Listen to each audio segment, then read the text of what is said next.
Russia has now launched fresh attacks on Ukrainian cities to continue to put pressure on Zelensky's government. This comes as world leaders insist on investigations of the Kremlin's repeated attacks on civilian targets. Russian troops on Friday pressed their assault on the West Ukrainian city of Lviv by targeting its airport area. Now, according to Lviv authorities, at least 3 blasts were heard near the airport as several missiles struck the aircraft maintenance facility. Several buildings near the facility were damaged, but there were no reports of human casualties. Lviv governor has slammed Moscow for launching attacks on the city, which is one of the most important crossroads for people fleeing Ukraine.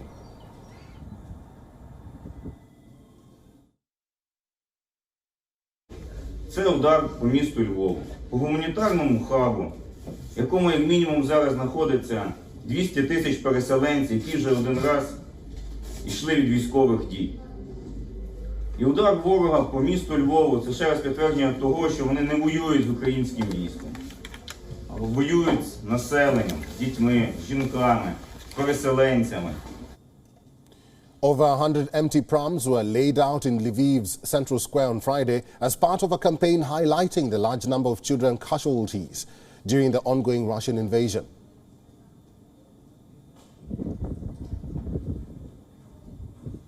Just located 70 kilometers from the Polish border, Lviv has become a safe haven for Ukrainians fleeing other war-torn parts of the country. It hosts nearly 200,000 internally displaced people who are forced to evacuate their homes due to the ongoing conflict.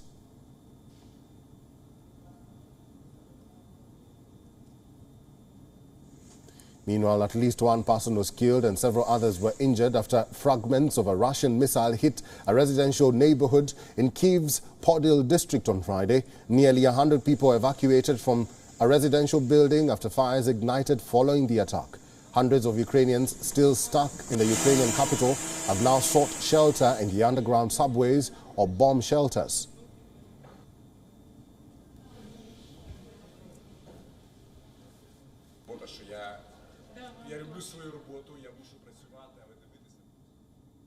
WION correspondent Mallick is at the heart of the conflict. He is joining us live from Kyiv for the latest.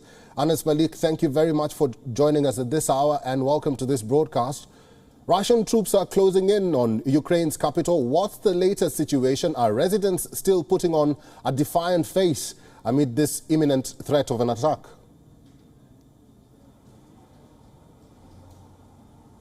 Well, you rightly mentioned that Russian forces are closing in, Eric, but their attacks have also been repelled by the Ukrainian military. Yesterday, I was at a press briefing by the Deputy Chief of Staff for Ground Forces, and he said that they've ensured that on the left bank of the river, the Ukrainian forces have made sure that the Russian forces are forced to retreat by about 70 kilometers to Kyiv. This is what he claims. Overnight, we saw the strikes taking place, which is a norm by now.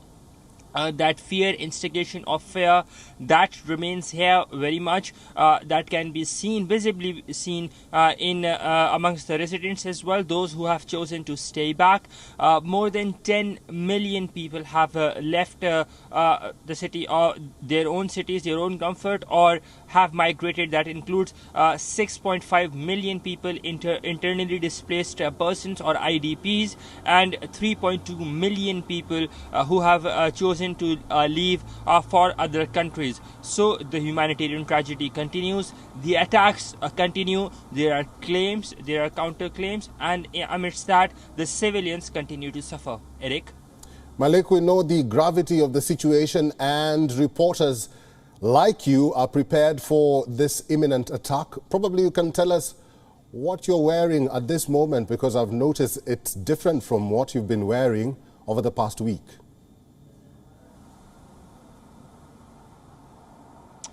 Well, Eric, this is the new norm. We're wearing a flak jacket or a bulletproof jacket, as they say it, because we've been listening to explosions and gunfire going in the distance, and that's not really far.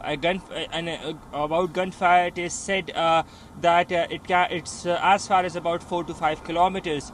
So in order to protect our own selves, it's not just me, it's most of the journalists. In fact, that has been made a norm as well by the Ukrainian armed forces. They're only issuing these press passes in case if you have your own flak jacket and your helmet. Otherwise, you will not be accredited. So that goes on to show the gravity of the situation, how tense it is. They also go on to mention on the same press pass that they cannot guarantee your life or security through this press pass. So the grimness is felt in the 3 weeks that since this war has begun. We've seen 5 journalists being killed, including an American photojournalist, including an Irish photojournalist as well, and 3 Ukrainian local producers or Ukrainian journalists as well. We saw yesterday that there were reports of an independent Ukrainian media outlet. They have alleged that their reporter has been, quote, abducted by Russian forces. That's what they allege, unquote. And we're yet to see the matter being brought to light or being acknowledged by the Russian side. But the outlet has come out in the open. So this flak jacket that I'm wearing, this is my identity. This is the new normal. Even if I have to go out on the road, I would have to wear it. Even if I have to take a stroll in the market, I would have to wear it, so that in case if the civil defense sees, they recognize me. In case if the residents see, they know that I'm from the press, I'm a member of the press. Or in case if the Ukrainian military sees, they know that I'm a member of the press. So in case if I'm caught in any God forbid, in any unforeseen circumstances, they know that I'm safe. It's not just this. Our cars now have been clearly marked with press, and when we say press, it means PRESS has to be written. We cannot write TV on it because presumably the sign of V is now being used by what they claim by Russian, quote, crusaders, unquote. Therefore, you have to be extra vigilant when you're stepping out, and especially it's with regards to our safety, because we need to live to tell the story and not be the story itself. Eric?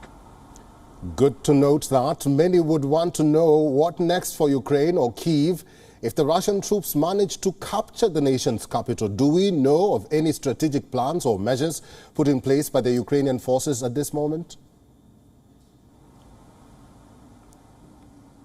Well, the Ukrainian forces say that they've got strategy in place to repulse the artillery fire, but they say they cannot do anything about the rockets that have been flying in the city, because they say that the rockets can fly up to 500 to 600 kilometers. So at this point of time, they say that the only thing they can do is evacuation, and they say that they have a strategy in place. This is what the Ukrainian forces claim.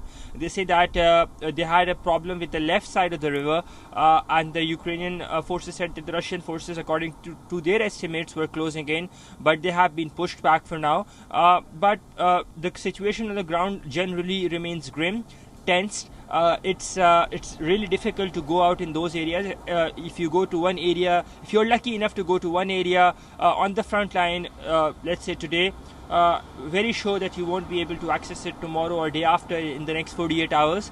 And I've been a witness to that as well. So while the Ukrainian military says they have a strategy in place, it looks like they are struggling to implement that strategy for one very reason: the fact that they do not have greater air defense mechanisms that are in place, and they acknowledge that. They acknowledge that as if you talk to them, they say that they need more support of the international community vis-a-vis arms supply as well, so that they can counter the Russian invasion towards Ukraine, especially towards the capital city of Kyiv. Eric? Live from Ukraine's capital, Kyiv, Anas Mallick, thank you very much for that update. WION is now available in your country. Download the app now and get all the news on the move.